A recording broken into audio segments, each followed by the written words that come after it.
Now, let's move on to the third part, insert and edit audios. In this part, we will learn about how to trim audio and audio display setups. First, audio trimming. Click Insert. Insert audio. Select the audio you want. After inserting in, we can adjust the position of the player. Then click the player. Click Trim Audio in Audio Tools. You can clip the audio file.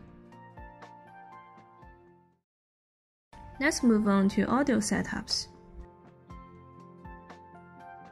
Click Play on current slide to play audio in the current page.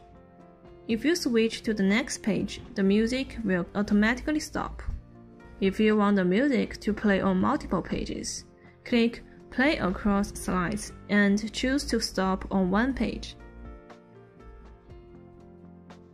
If you want the audio to automatically start and run through the entire slides, click Background Music.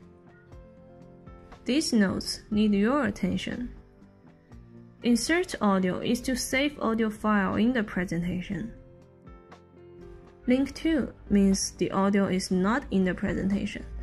If the computer that makes the presentation is not the one you place it, it will not be able to link to it.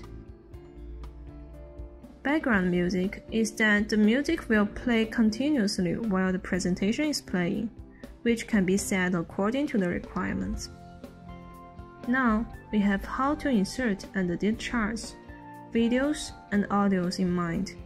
Let's move on to the next section, Add Animation. Thank you.